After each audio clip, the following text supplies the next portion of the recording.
So we're here at Bokeh Crossing, and this should illustrate a very important point that we've been discussing amongst ourselves. The point is, chill on the Bokeh people. When you're traveling in a really interesting place like Japan or wherever you're going, people want to see where you are. They don't want to see blur on your face. Like, that's true. It does look cinematic at times, but it is super important, I think, to be able to pick up what's going on around you. Sometimes you want to do like a cinematic sequence in a field, and you want to isolate the subject when you're traveling in an interesting location, which perhaps is part of the video, like Japan vlog.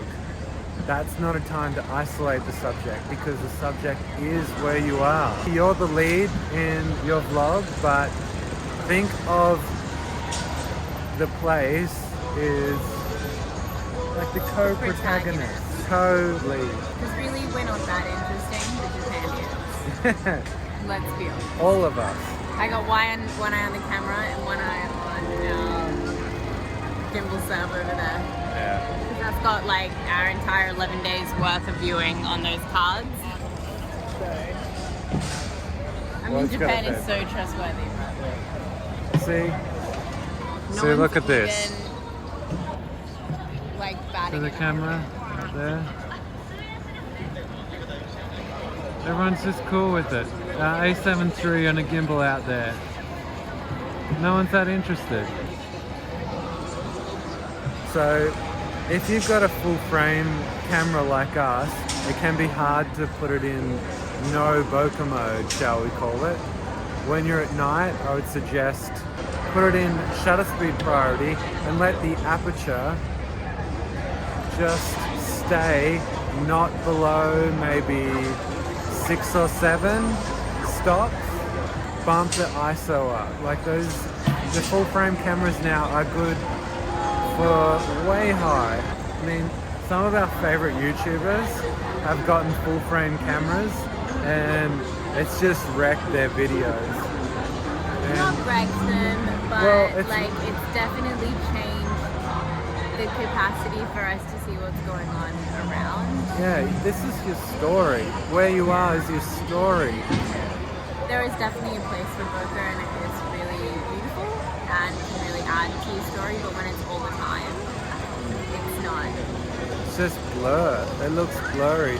Some even the food that you show, we can't even see it because half of the food, there's a pinpoint. Stay away from the 1.4 aperture lenses. They're not good for YouTubing and general vlogging, that's for sure. Yeah, so put it on shutter speed priority, and at night times you'll need to bump up the ISO to 6400-ish and let the aperture go up and down from like 7.1 and up. And it won't be too noisy? No, it'll be fine. And the smaller sensor you've got, like a phone, like this, the less problems you'll have with bokehing out your subject, which is where you are. Your subject is where you are. If your location's in the title of your video, you shouldn't be bokehing. Yeah, if it's a video dedicated to my face, then feel free to bokeh around. If it's a makeup tutorial, bokeh the shit out of the mess in your bedroom. Like, that's cool. But nobody needs to see dirty you're in socks, Japan, please, we want to see Japan. We want to see you in Japan, but we want to see Japan. Just leaves it.